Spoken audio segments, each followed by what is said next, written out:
Bonjour à toutes et à tous. Alors je ne sais pas si c'est moi qui suis stressé ou vous qui êtes impressionnant et vous tous qui nous regardez en ligne, mais j'ai la chance de recevoir Michel-Yves Bolloré et Olivier Bonassi. Alors, ils sont habitués au plateau télé, hein. Vous avez fait quelques plateaux télé, mais là ici, il y a une audience un peu spéciale.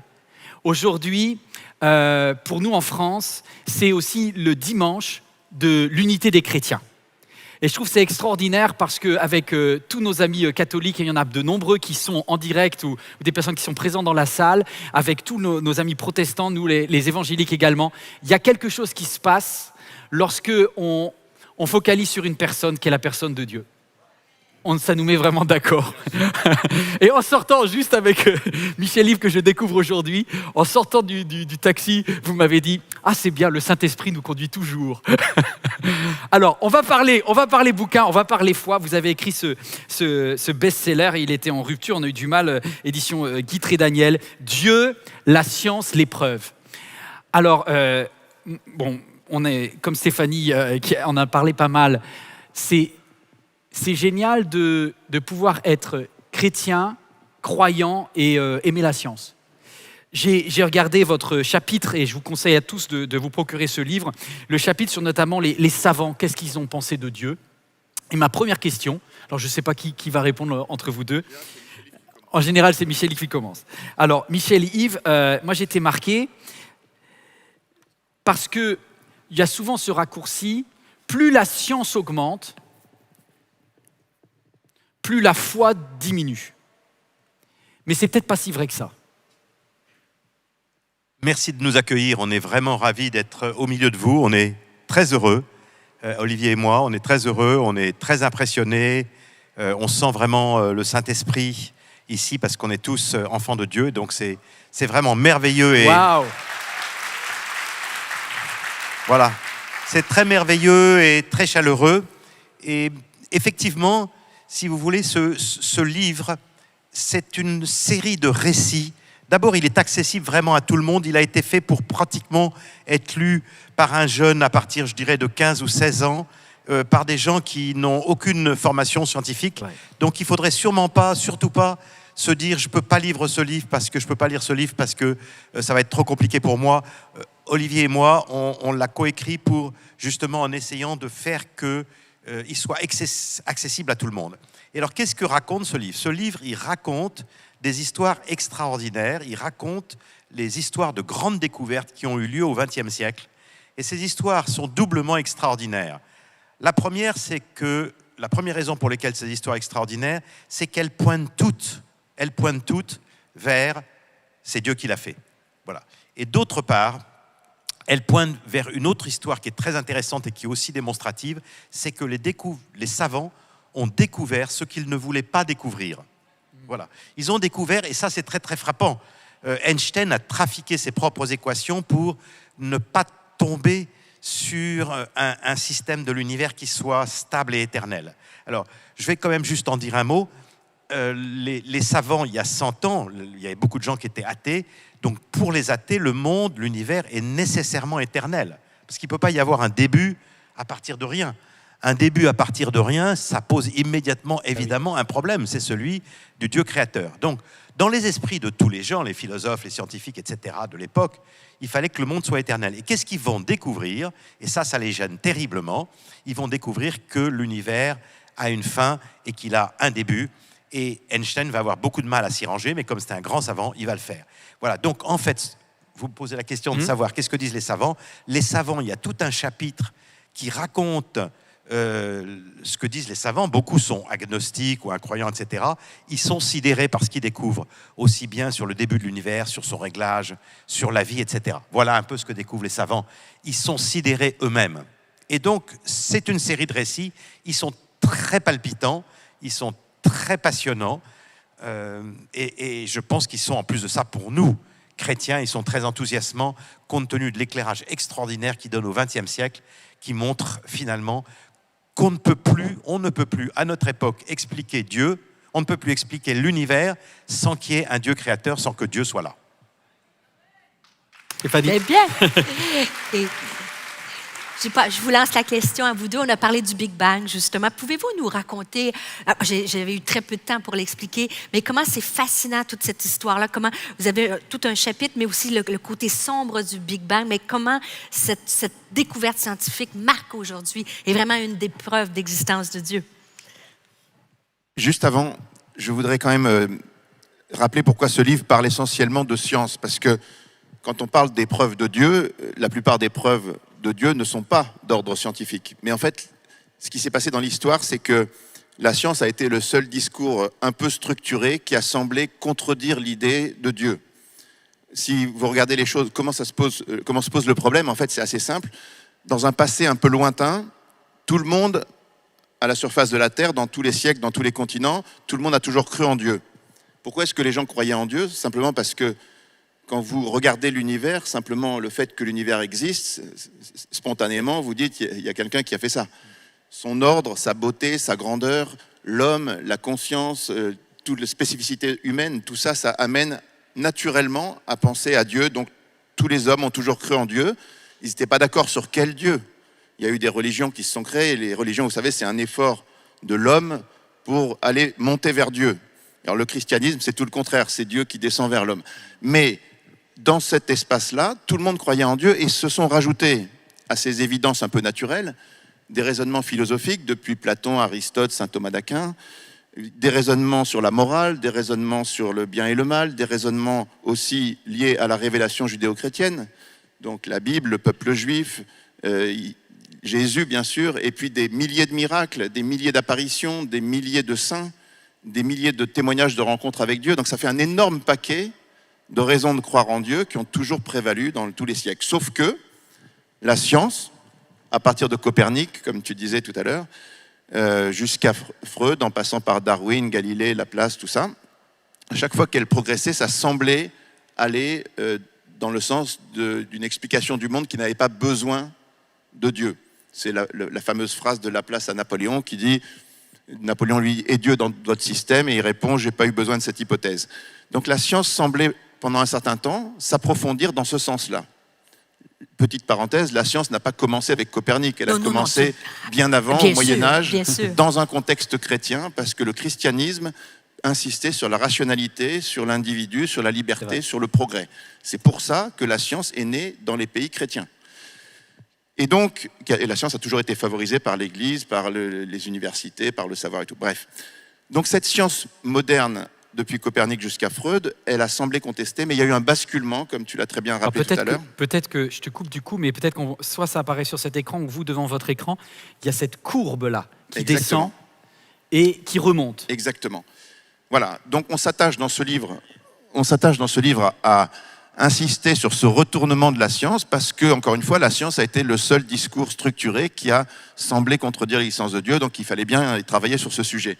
Mais effectivement, à partir du basculement du 19e et 20e siècle, vous avez toute une série de découvertes, donc la thermodynamique, la mécanique quantique, la relativité, la découverte du Big Bang, d'abord de l'expansion de l'univers, puis la naissance de la cosmologie, la découverte du Big Bang, la découverte du réglage fin de l'univers, la découverte même en mathématiques de l'incomplétude, et l'ensemble de tous les réglages de l'univers depuis l'origine jusqu'à maintenant, tout ça pointe en gros vers deux grandes choses. Il y a un début absolu au temps, à l'espace et à la matière qui sont liés. Einstein nous a fait comprendre que le temps, l'espace et la matière sont liés, ce que jamais aucun philosophe n'avait vu, mais c'est sûr aujourd'hui. Et donc ce début du temps, de l'espace et de la matière implique qu'il y a une cause qui a permis cette émergence, qui est transcendante à tout ça, qui est ni temporelle, ni spatiale, ni matérielle, qui a eu la puissance de tout créer et qui a en plus tout réglé pour que les données initiales de l'univers soient extrêmement fines, que les lois de la physique et de la biologie permettent aux atomes d'exister, aux étoiles de brûler 10 milliards d'années et à la vie complexe d'émerger. Voilà le résumé. Et donc c'est ça que dit ce livre, et c'est vrai que c'est tissé de citations de grands scientifiques contemporains. On cite 62 prix Nobel et une centaine de grands scientifiques qui tous font le constat que la science les amène à la question de Dieu. C'est pas nous qui inventons ces citations, ce sont des scientifiques qui parlent de Dieu, même des athées qui parlent de Dieu, des athées qui parlent du réglage fin et qui prononcent le mot de miracle. Voilà, c'est tous ces témoignages-là qu'on a voulu rassembler dans un livre. extraordinaire, vraiment. C'est écrit, je vous le recommande. Hein, c'est pas parce que c'est nos amis, mais vous le savez si vous me connaissez depuis novembre que je parle de votre livre. C'est tellement bien écrit, c'est bien documenté, c'est solide, accessible, les citations. Il y a un chapitre complet sans citation de scientifiques. C'est juste un bijou vraiment. Et peut-être quand je parlais du Big Bang, moi j'ai été fascinée aussi de voir toute l'histoire, le côté noir, hein, comment même au niveau, il y avait la politique qui était comment c'était, les gens étaient, ils rejetaient cette idée de l'ordre du Créateur. Donc peut-être nous en expliquer un peu plus. Bien sûr, absolument. Il y a dans le livre notamment un chapitre qui est très intéressant, qui est intitulé « Le roman noir du Big Bang ». Et ce roman noir du Big Bang est un véritable, un livre, un thriller, un roman policier, c'est-à-dire que c'est un un chapitre qui raconte comment les régimes totalitaires soviétiques et du national-socialisme allemand ont tué, fusillé, torturé, déporté dans des camps. Au mieux, parfois, certains ont réussi à s'enfuir. Tous les savants qui croyaient à l'expansion de l'univers. Donc là, ça se passe, en gros, dans l'époque des années 1930-1940. Donc, comme on le disait tout à l'heure, il y a 100 ans, et 100 ans, c'est hier matin. Donc, il y a 100 ans, hier matin, y compris Einstein en 1920, tout le monde croyait que l'univers était éternel, qu'il était infini, qu'il était stable. Voilà. Et alors, en fait, donc ces savants, ils ont découvert, un certain nombre de savants ont découvert que ce n'était pas vrai du tout. Et donc, le premier, c'est un savant qui s'appelle Alexandre Friedman, mais il va y avoir un très grand nombre de savants russes, il y avait de très grands mathématiciens à l'époque là-bas, très grand nombre de savants en Allemagne, dont Einstein, bien entendu, dont les équations vont montrer que l'univers est instable et qu'en fait, il est en expansion. Donc, tout ce qui est en expansion, si vous gonflez un ballon, et bien forcément, il y a un début où le ballon est tout petit, et après, il est très gros et il explose. Donc, en fait, notre univers, c'est une petite analogie qui est un peu lointaine quand même, mais c'est quand même une analogie. Notre univers, il est un peu comme ce ballon, il est en train d'enfler, et les régimes totalitaires, Staline à l'époque, Hitler en Allemagne, avaient très bien compris que cette expansion de l'univers montrait Dieu du doigt, et que pour eux qui étaient tous athées, et dont c'était les fondements du régime, il était absolument indispensable de faire taire ces gens-là. Et donc, on a tué, on a torturé, on a persécuté, on a mis dans des camps de concentration tous ces pauvres savants qui étaient politiquement, ils n'avaient aucune activité politique. C'était uniquement pour leur science qu'on les a persécutés, qu'on les a tués. Et donc, ce chapitre est très intéressant. Et au fond, d'une certaine façon, il est très intéressant aussi parce qu'il est la preuve indirecte que l'expansion de l'univers est bien la preuve de l'existence de Dieu. Parce que si ce qu'ils avaient découvert ne prouvait rien, on ne les aurait pas tués. Si on les a tués, c'est que leur découverte prouvait quelque chose. Voilà pour ce point. Voilà, c'est un point très intéressant parce que si vous regardez encore une fois dans l'histoire des idées, toutes les visions du monde athées dans tout le passé, toujours, on pensait que l'univers était éternel et que le temps était infini dans le passé. Vous pouvez remonter aux Grecs, Parménide, Démocrite, Héraclite, les Romains, Lucrèce, jusqu'au régime dont parlait Michel-Yves, communiste, même Mao en Chine. Ils avaient tous des cosmogonies qui étaient nécessairement éternelles dans le passé. Et pareil pour les savants du 19e siècle, les philosophes du 18e, 19e, toutes les visions du monde athée ont toujours pensé que c'était infini dans le passé. Mais quand vous réfléchissez bien, un temps infini dans le passé, en fait, c'est pas possible. C'est pas possible au niveau rationnel, mais c'est pas possible aussi au niveau scientifique maintenant, parce qu'on a vu par non seulement la thermodynamique et la cosmologie avec des théorèmes très robustes, qu'on peut pas avoir un temps infini dans le passé. Peut-être que le Big Bang n'est pas le début de tout, il y a peut-être d'autres singularités avant, mais il n'y en a pas en nombre infini. Donc il y a bien un début. Voilà. Et ça, même Stephen Hawking, que vous citiez, qui est un grand athée, il a reconnu ça. Il dit oui, il y a un début. Et il en est venu à dire, bon, ok, il y a un début au temps, à l'espace et à la matière, mais c'est peut-être qu'il n'y a pas de cause. Alors, peut-être qu'il a pu se créer tout seul à partir de la force de gravité, à partir de rien, sans Dieu. Et il y a son collègue de Oxford qui s'appelle John Lennox, qui est très gentil avec nous et qui nous écrit en ce moment des choses très belles sur ce livre. Et il a répondu, une absurdité reste une absurdité, même quand elle est proférée par un scientifique mondialement connu. Voilà. Donc, on a les scientifiques athées. Si vous voulez rester athée, ça devient très compliqué parce qu'il faut contester une des deux affirmations, le début du temps et de l'espace ou la cause. Très compliqué. Et puis, il faut contester aussi le réglage. Et puis après, il faut contester tout le reste, parce qu'il y a aussi toutes les autres preuves. Donc, la conclusion, en fait, de ce livre, la conclusion la plus forte, c'est qu'il y a un faisceau de preuves convergentes, qui sont fortes, rationnelles, indépendantes, qui, à la fin, c'est comme dans une enquête, vous savez, quand tout converge, quand vous avez comme vous faites un strike, si vous voulez, tous les clignotants passent au vert, à un moment, vous dites, bon, voilà. Et on arrive à cette idée que la certitude de l'existence de Dieu est très très forte, mais comme vous l'avez très bien dit dans votre conférence, ça c'est le premier étage. Ce livre ne parle que d'une seule question, l'existence de Dieu avec un seul angle, la rationalité, mais quand on a fait ça, on a fait une toute petite partie du chemin. Parce que après, qui est Dieu ? C'est une toute autre question qui demande une vie où, enfin, c'est pas très compliqué de savoir qui il est, mais après découvrir qui il est vraiment, ça devient l'objet de toute une vie. Et si je peux rebondir, Yvan, je peux avoir une question pour vous. Vous avez 2 chapitres qui parlent de la Bible dans votre livre. Et j'aimerais savoir, qu'est-ce que vous répondez aux gens qui vous disent la Bible, c'est des légendes, c'est des fables. Parce que souvent, on va défendre la foi par la Bible, mais beaucoup de gens, ils vont contester. Alors, qu'est-ce que vous répondez? Je serais curieuse. Écoutez, la Bible est très intéressante et je pense qu'elle intéressera vraiment tous les gens qui sont ici parce que on entend parler des erreurs de la Bible un peu partout dans les journaux, dans les livres. C'est exactement le contraire. Et donc nous avons dans ce livre tout un chapitre, 2 chapitres entiers même sur la Bible, qui sont très intéressants parce qu'elles montrent que c'est exactement le contraire. À l'époque éventuellement de Salomon, de Moïse, puisqu'on était tout à l'heure avec Salomon, David, Moïse, etc. À cette époque-là, toutes les grandes puissances, toutes les grandes nations de la terre, que sont les Mésopotamiens, les Perses, les Grecs, les Romains, etc. Voilà, tous ces grands empires. Tous ces grands empires pensent tous que le soleil est une divinité. Et ils pensent tous que la lune est une divinité.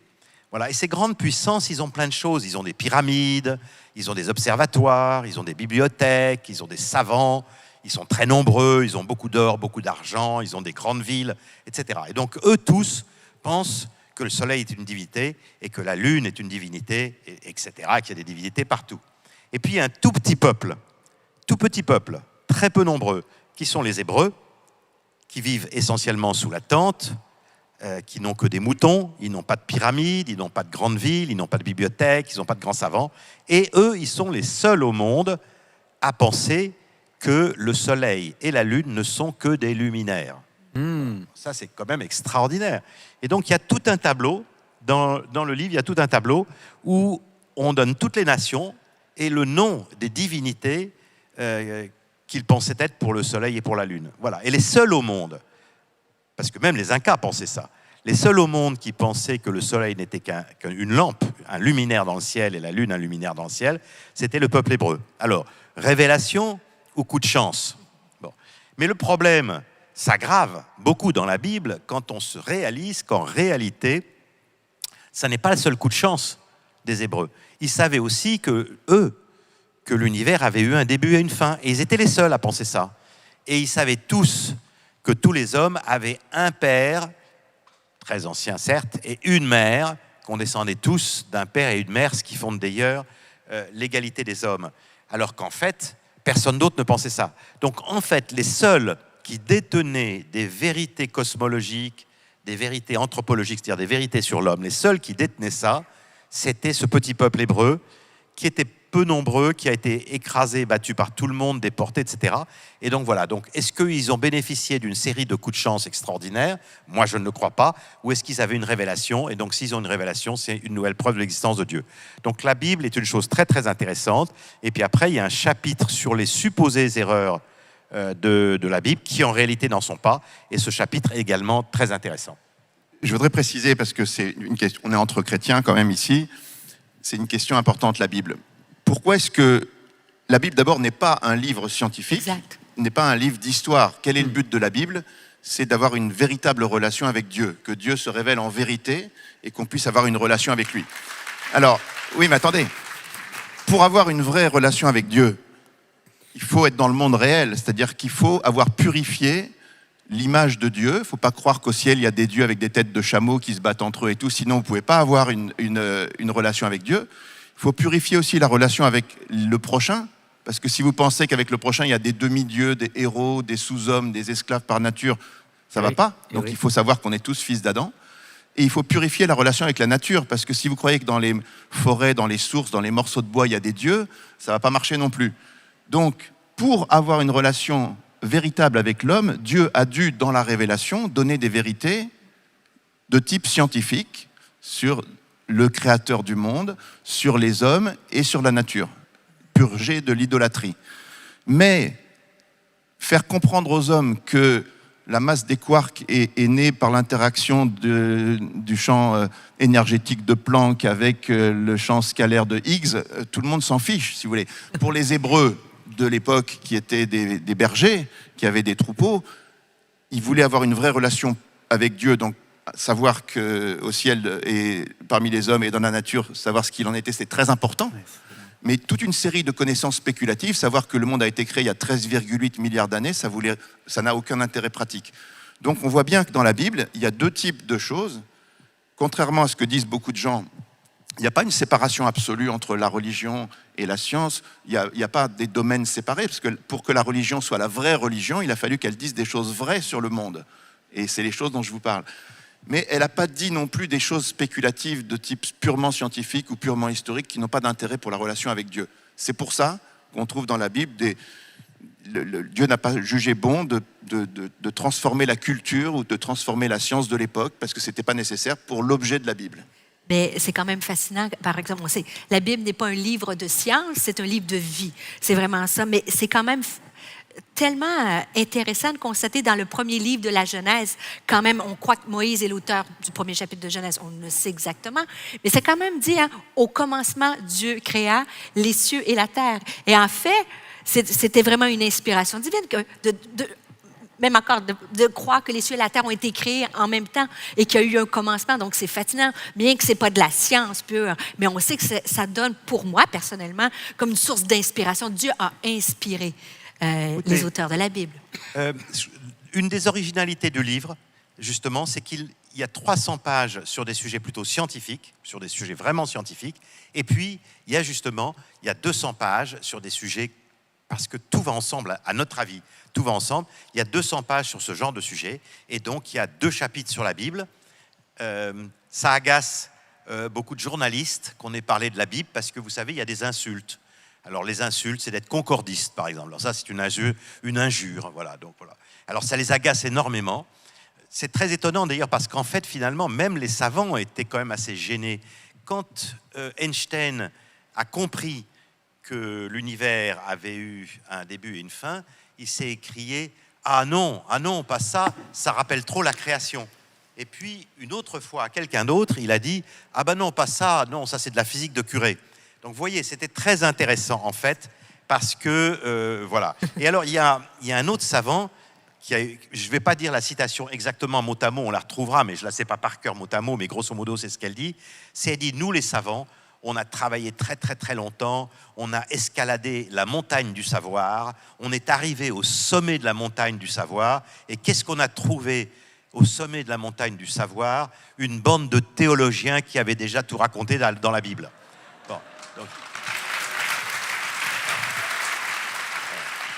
Bon. Donc, Olivier est en train de la chercher, je ne sais pas s'il va la retrouver, mais c'est très étonnant parce que vous voyez, les savants ont été bluffés par leur découverte. C'est eux qui ont été le plus étonnés par ce genre de choses. C'est tout à fait extraordinaire. Mais beaucoup d'eux ont été bons jeux, francs jeux, et ils ont reconnu qu'au minimum, à eux, quand ils n'étaient pas croyants, qu'au minimum à eux, ça leur posait un problème. Tu as la citation, vas-y. C'est la numéro 13 à la page 252, oui. C'est Robert Jastrow, qui est ancien directeur de la NASA. Il dit « Pour le scientifique qui a vécu en fondant sa foi sur le pouvoir de la raison, l'histoire se termine comme un mauvais rêve. Il a gravi les montagnes de l'ignorance, il est sur le point de conquérir le plus haut sommet, et alors qu'il se hisse sur le rocher final, il est accueilli par une poignée de théologiens qui sont assis là depuis des siècles. » Page 252. Page 252, voilà. Vous voyez, c'est très amusant. Donc, ce livre, il est en même temps, on a voulu qu'il soit en même temps amusant, il est distrayant, il raconte des choses d'histoire pour montrer, voilà, l'étonnement des gens. Moi, j'ai une dernière question. Le temps passe et on a plein d'autres questions à vous poser, mais plus pour vous. Vous n'avez pas le profil de personnes qui, théoriquement, croient en Dieu. Parce que, d'après ce que l'on entend, ceux qui croient en Dieu, c'est plutôt les pas scientifiques, peu éduqués, plutôt le petit peuple qui ont difficultés sociales, etc. Ça, c'est le cliché. On dit qu'il n'y a pas de prix Nobel chrétien. Ça, c'est pas. Écoutez, alors, Non, là, ça, c'est pas du tout vrai. Quel pourcentage? On peut dire que la France est peut-être plus antichrétienne que d'autres pays dans le monde. Mais en Amérique, qui est Laissez-moi le ajouter pays, le Canada un mais peu, en le Amérique, Québec. y compris le Canada, qui Québec, sont les surtout. pays les plus riches et les plus avancés technologiquement et scientifiquement, il y a énormément de savants croyants. Et donc, vous trouverez, parce que ce livre, il y a plein de choses diverses, il y a un chapitre sur la croyance des savants, et il y a un très grand sondage fait par un immense institut de sondage qui est accepté par tout le monde, qui s'appelle le Pew Research Institute, qui est extrêmement récent, puisque je crois qu'il date de l'an 2000, donc c'est assez récent à l'aune de tout ça. Il montre que 51% des grands savants américains, 51% des grands savants américains sont croyants. Donc, quand les gens viennent dire que les savants sont tous athées, c'est de la blague. Voilà, on nous raconte des histoires. Et donc, il ne faut pas se laisser raconter des histoires, ce n'est pas vrai. Alors, en France, probablement, il y a beaucoup plus, qui est un pays assez radicalement anticlérical. Peut-être, je n'ai pas de chiffres sur la France, mais sur l'Amérique, en tout cas, qui est le plus grand, ce n'est pas vrai du tout. Puis apparemment, d'après ce que j'ai lu dans le livre, c'est pas tant les prix Nobel de sciences qui sont athées, c'est plus les prix Nobel littéraires qui sont athées. Eh bien, écoutez, effectivement, vous avez vu ça, c'est très intéressant de voir des sondages, c'est-à-dire qu'il y a infiniment plus d'athées dans les prix Nobel de littérature que dans les prix Nobel de sciences. Et donc, si on veut chercher une corrélation, on peut dire qu'au contraire, la corrélation prix Nobel de sciences fait qu'on est moins athée que les autres.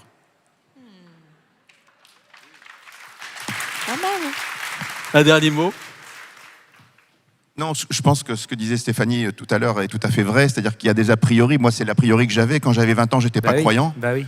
Et j'étais persuadé que les croyants étaient des gens irrationnels qui assumaient le fait d'être irrationnels. Et à un moment, je suis tombé par hasard, quand je me suis posé les grandes questions, sur un Je ferai juste un mot pour dire qu'Olivier donc, est polytechnicien, et que donc, quand il était à Polytechnique à 20 ans, il ne croyait pas en Dieu. Et donc, il a découvert Dieu, il ne le dira pas, je le dis pour lui, il a découvert Dieu en étudiant justement tout ce qui était rationnel, la science et la raison. Oui, Voilà. je suis tombé sur un bouquin. Non, mais... Oui. C'est bon. Mais je suis tombé sur un bouquin d'un normalien très intelligent qui s'appelait Jean Dauja, qui a écrit un livre qui s'appelait « Y a-t-il une vérité ?» où il expliquait des raisons de croire rationnelles. Et je me suis dit, je vais trouver la faille en 5 minutes. Alors j'ai commencé à regarder et j'ai jamais trouvé de faille parce qu'il n'y en a pas en fait. Et c'est beaucoup d'a priori, beaucoup de conditionnements qui font qu'à l'époque, j'étais persuadé que Darwin avait annulé la Bible, vous voyez. Donc, il faut sortir de tout ça, il faut ouvrir le dossier, il faut regarder ce qu'il y a dans le dossier, se faire une opinion personnelle et juger du poids de chacune de ces preuves qui, à mon avis, à la fin, sont complètement convaincantes. Et je dirais même... Et encore une Allez, fois, vas-y. c'est une première étape. Quand vous avez la certitude que Dieu existe, vous rejoignez simplement les millions de gens qui ont vécu dans les siècles passés et qui savaient que Dieu existait. C'est le début de l'aventure de la foi, qui est autre chose. Parce que avoir la foi, c'est pas savoir que Jésus existe. Si vous savez que Jésus existe, vous n'avez pas la foi. La foi, c'est un acte d'adhésion, de confiance, un acte libre qui vient après. Un dernier mot pour toi? Non, mais je disais, quand vous parliez que vous aviez cherché, des fois, c'est bon de valider les sources, les références. On entend tellement de choses partout sur les médias, les réseaux sociaux. Et ce livre-là est une source crédible, solide, que vous pouvez offrir à des gens qui ne connaissent pas Dieu, qui cherchent, qui se posent des questions, à nos adolescents et partout. Et ce que j'aime, parce que je suis une scientifique de formation, c'est rigoureux. Alors, quand on le donne, les citations, il n'y a pas de trucs qui ont été transformés. C'est rigoureux. Et ça, c'est crédible. Parce que malheureusement, parfois, dans nos églises, on manque un peu de rigueur. Donc, on se discrédite soi-même. Ouais. Pardon. C'est ce Donc, qu'on a- je trouve ça bien. Ça a été vraiment le gros de notre travail. C'est ce qui a pris tellement de temps. Je suis sûre. C'est-à-dire de trouver le chemin de crête où on a à la fois l'exactitude et en même temps le fait que ce soit accessible et compréhensible à tout le monde. Donc, on a mis beaucoup de notes techniques en bas de page pour que ceux qui cherchent vraiment des précisions aillent dans les notes de bas de page pour avoir les précisions, des nombres, des exactitudes, etc. on a fait des annexes, mais on a toujours veillé à tout ce que les mots et à mettre des analogies, des images, etc., pour que vraiment parce que ce soit compréhensible pour tout le monde. Et ce qu'il faut le dire, c'est que les grandes idées qui sont derrière ces grandes découvertes, ces grandes idées sont simples. Voilà. Il ne faut pas se laisser intimider par des questions scientifiques. On entend mécanique quantique, on se dit « Oh là là, moi je ne vais rien y comprendre du tout ». Les idées sont simples. C'est quoi ces idées si on y revient ? Premièrement, on découvre que notre univers a un début et une fin. Voilà. Ce n'est pas une idée très compliquée en soi. Alors, il a fallu des grands savants pour aboutir à ça. Mais l'idée en elle-même, elle est simple. Nous pouvons tous, vous et moi, comprendre son implication. Parce que rien ne sort du néant, c'est pas possible. Ça, c'est la première chose. La deuxième, l'univers est réglé d'une façon extraordinairement fine. C'est pas une question qui est extraordinairement compliquée. Nous comprenons tous ce que ça veut dire. Et puis une troisième, c'est qu'aujourd'hui, on sait que le passage de la matière à la première cellule vivante, c'est quelque chose qui est complètement incompréhensible, alors qu'il y a 100 ans, tout le monde pensait que c'était quelque chose qui était très simple. Aujourd'hui, on sait que c'est impossible, et je voudrais que tu lises, Olivier, la citation d'un savant, la 41, d'un savant qui est extrêmement franc. De temps en temps, il y a des savants qui ont des cris de franchise terribles. Et donc, la citation qu'on va vous lire, c'est un prix Nobel, parce que nous, on aime bien les prix Nobel. C'est quand même, si vous voulez, on peut pas... Donc, c'est un grand prix Nobel de médecine du XXe siècle, dans les années 60, et voilà ce que dit le docteur Wald. Voilà ce qu'il dit. Écoutez bien. Voilà, il dit que la génération spontanée de la vie à partir de la matière inerte a été scientifiquement infirmée par Pasteur et d'autres. Il dit, cela nous laisse... Je vais te lire parce que tu n'as pas pris le début de la phrase. Si. Non, il faut la prendre au début. Voilà. Je vais la prendre au début parce qu'elle est très, très importante. Donc, George Wald, il dit « Il n'y a que deux façons d'envisager l'origine de la vie. L'une est la génération spontanée, se poursuivant par l'évolution. L'autre, c'est une création surnaturelle, œuvre de deux. Il n'y a pas de troisième possibilité. » Je crois qu'on est tous d'accord sur ce point-là. La génération spontanée de la vie, à partir de la matière inerte, a été scientifiquement infirmée par Pasteur et d'autres savants il y a plus de 100 ans. Ceci nous laisse avec la seule conclusion que la vie a été créée par Dieu. Cela, je ne l'accepterai pas pour des raisons philosophiques, parce que je ne veux pas croire en Dieu. En conséquence, je choisis de croire en ce que je sais être scientifiquement impossible, la génération spontanée conduisant à l'évolution. Voilà, quelqu'un qui dit, comme je ne veux pas croire en Dieu, je préfère croire en quelque chose que je sais impossible, ça m'arrange. Voilà. C'est très intéressant cette franchise parce qu'en fait, elle correspond à la démarche de la pensée d'un certain nombre de gens qui ne l'avoueront pas comme ce prix Nobel, le Dr. Wald. Elle est belle, celle-là. Ouais, elle est belle. Après, ce qui est bien, c'est que c'est pas un livre de doctrine, c'est pas un livre de dogme, c'est un livre de questions. Toi qui regardes cette vidéo, tu as le droit de te poser des questions, tu as le droit d'être d'accord ou pas d'accord. Vous qui êtes dans la salle également, vous avez le droit d'être d'accord ou pas d'accord. Et puis un jour, après la mort, il est possible que quelqu'un nous mette tous d'accord. Mais en attendant, chacun est libre et chacun a son chemin. Et moi, je voudrais juste remercier aussi bien Michel Livre que Olivier d'être courageux. Je ne sais pas si c'est... Non, si, quand même. Oui. De venir ici, d'avoir été aussi généreux de le venir comme ça spontanément. Vous avez bloqué un week-end, annulé plein de rendez-vous pour pouvoir être là. Et en fait, si moi, il y a une caractéristique et le dernier mot que je mettrai sur Dieu, et c'est pour ça que ce n'est pas complètement scientifique, c'est Dieu est amour. Et il y a un moment, on rencontre Dieu par juste des actes de cœur et généreux. Et le fait que vous soyez là, et le fait de cette rencontre aujourd'hui, c'est top, non ? C'est un beau moment. C'est un beau moment. Pour toi, c'est un cadeau. Hein ? Oui, c'est un cadeau. Elle en rêvait. Puis vous qui avez apprécié également. Je m'assume, je l'avoue. En tout cas, vous nous avez offert un bon moment, et je pense que cette générosité, cette simplicité entre nous, ça parle de Dieu autant qu'un livre. En tout cas, merci à toutes et à tous qui avaient suivi ce message, cette célébration assez exceptionnelle. C'était Melka Plus exceptionnel avec des invités comme vous.